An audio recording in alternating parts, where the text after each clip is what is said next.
Bienvenue à toutes et à tous, je suis Marius, j'espère que vous allez bien. Le film Five Nights at Freddy's 2 est officiellement dans les cartons. Dans cette vidéo, je vais vous faire part de mes prédictions pour cette suite, ce que j'aimerais voir notamment. Donc, du coup, nous n'allons pas perdre un instant et tout de suite rentrer dans le vif du sujet.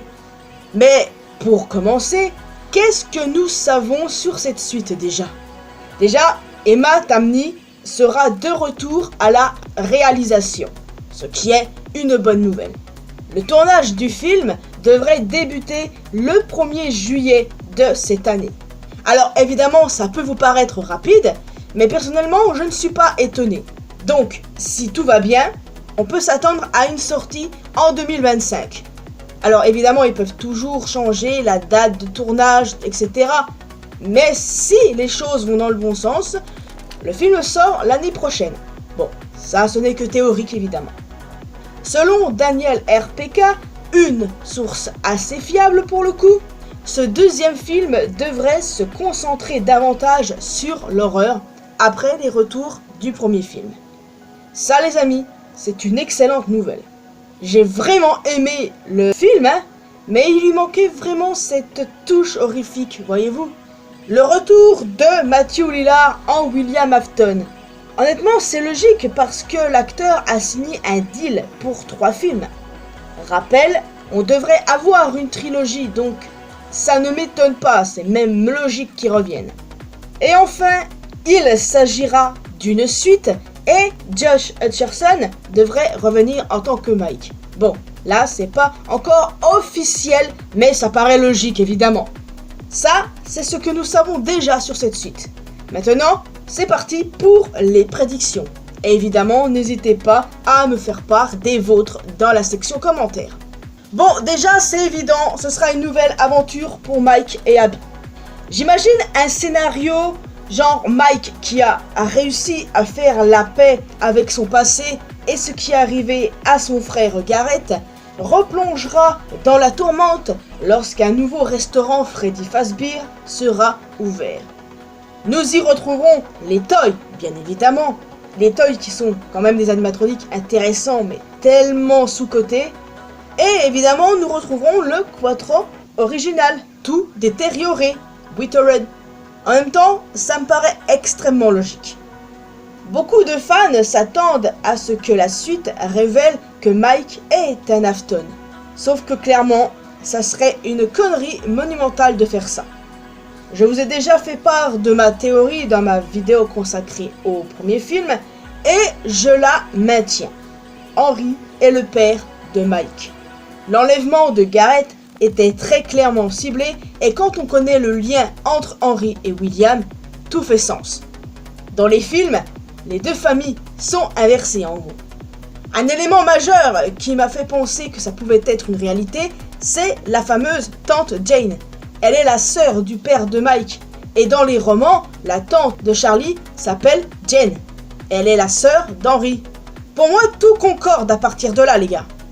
Cependant, la version romanisée du film défonce en quelque sorte la théorie. Non seulement, ici, le père de Mike est un gars random, mais en plus, alors que le film sous-entendait qu'il s'était suicidé, tout comme Henry, il a quitté sa famille lorsque Garrett a disparu, alors que la maman est morte. Sauf que Scott lui-même a contredit un élément du roman, la partie sur Doug. Doug qui regarde les seins de Max. Enfin bref, il a contredit cette partie-là en disant qu'il avait probablement envoyé la mauvaise version du roman à Scholastic. Donc il se peut que ce soit pas la seule chose qui soit fausse dans ce roman. Peut-être qu'il y a d'autres éléments qui n'ont plus lieu d'être. Enfin, tout ça pour dire qu'il y a encore une chance selon moi. Sinon, si Henry est un personnage totalement à part, castez Skeet Ulrich dans son rôle. Les gars, par pitié, j'espère que vous avez la rêve quand même. Garrett sera Puppet. Pour moi, c'est une évidence. En fait, c'est évident pour tout le monde. Je pense que c'est clairement la chose la plus plausible. D'ailleurs, le code Come Find Me à la fin du film serait un message de Garrett pour Mike. Et honnêtement, s'il y a bien une chose dont on peut être certain, c'est cette partie. Très honnêtement, je pense que cette prédiction, c'est celle qui est la plus susceptible de se révéler vraie. Bon, encore une fois, on peut se tromper. Un flashback sur tout ce qu'a fait William serait cool, je trouve. Le meurtre des 5 enfants, la disparition de Garrett, sa relation avec Vanessa et Henry, s'il existe une Madame Afton, etc. Je pense très clairement que ce serait une bonne chose et on peut pas passer à côté selon moi.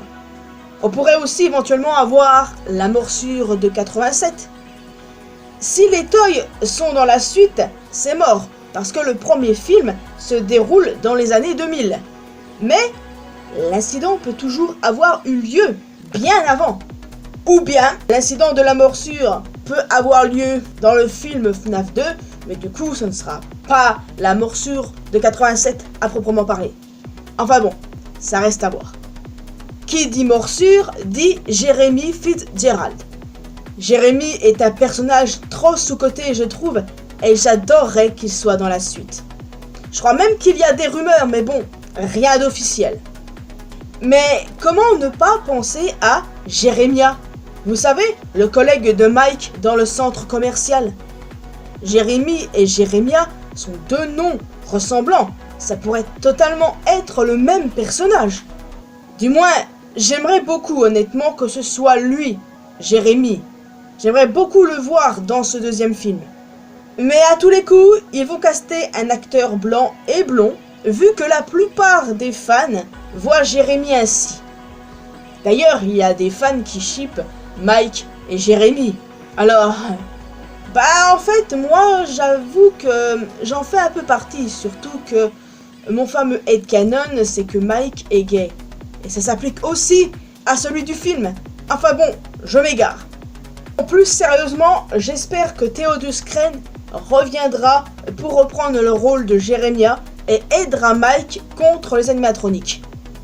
À voir cependant s'il sera victime d'une morsure au lobe frontal. Je pense que Vanessa sera toujours dans le coma.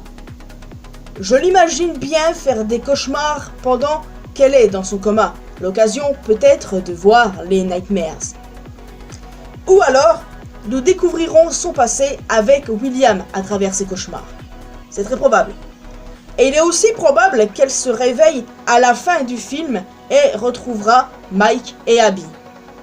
Et honnêtement les amis, j'espère qu'elle ne deviendra pas Vanille dans cette timeline. J'adore la Vanessa du jeu, j'adore le fait qu'elle soit devenue cette lapine psychopathe et tout. Mais très honnêtement, j'aimerais que dans le film, elle ne devienne pas Vanille. Et pas de romance avec Mike non plus, s'il vous plaît. Non, parce que c'est vrai que j'étais pour avant la sortie du film, mais très clairement maintenant, c'est plus d'actualité. Je pense qu'il y a des chances que Max refasse son apparition sous la forme de Shadow Freddy. Après avoir été tué par Freddy, l'une des morts les plus brutales du film, le corps de Max peut être retrouvé dans le costume de Shadow Freddy. Ce costume n'a pas été mis là par hasard, Max n'a pas été foutu là par hasard non plus, et on sait que Shadow Freddy c'est quand même un gros mystère de FNAF 2. Donc, pour moi, c'est évident. Mais bon, ce qui est évident pour moi n'est pas forcément pour d'autres, je vous l'accorde. D'ailleurs, pourquoi pas aussi voir Shadow Bonnie? Franchement, c'est pas impossible du tout, et j'adorerais. Dans le premier film, nous avons eu 2 caméos. MatPat et Cory X Kenshin. 2 youtubeurs connus évidemment. On pourrait avoir Markiplier pour cette suite. Vu qu'il était occupé à autre chose lors du tournage du premier film, j'imagine que cette fois, rien ne pourra l'en empêcher. Sera-t-il un ancien gardien de nuit qui va mourir au début du film? Le Fun Guy, qui va mourir aussi du coup? D'autres aimeraient bien le voir en Jeremy Fitzgerald. Mais franchement, en caméo, ça serait clairement mieux, à la façon de MatPat, bien évidemment. Pour moi, sa présence est obligatoire, c'est quand même le roi de Five Nights at Freddy's, ne l'oublions pas. J'aimerais aussi revoir Cory en chauffeur. Personnellement, j'ai adoré le rôle qu'il a eu dans le film, alors je suis totalement pour le revoir dans cette suite. Pourquoi pas aussi voir Daoko? Mais Suis-je la seule à vouloir un caméo de Scott Cawthon en personne? Non mais les gars, pitié, un caméo de Scott, je vous en supplie. Je sais pas d'ailleurs si vous avez vu la dernière vidéo de MatPat, mais Scott apparaît dedans, les gars. C'est une dinguerie. En tout cas, voilà, un caméo de Scott, j'adorerais ça. Mais en tout cas, je pense que pour Markiplier, c'est inévitable. J'espère qu'ils vont le faire. Hein. Va-t-on savoir ce qui est arrivé à Tante Jane? Elle est clairement morte, hein, aucun doute. Mais, du coup, où est passé son corps? Sans que Mike soit inquiété. Enfin, je sais pas, l'affaire là est un peu bizarre. Doug, son avocat, ne se serait-il pas posé des questions? Vu qu'elle le traitait mal, j'imagine qu'il s'en fout, donc bon. D'ailleurs, Doug, est-ce qu'on va le revoir? L'acteur est totalement pour. Et nous aussi, évidemment, nous les fans de Doug. Mais c'est pas sûr. Est-ce qu'on va connaître les prénoms des enfants tués par William? C'est une possibilité. Est-ce que Balloon Boy va rester un gag? C'est possible aussi.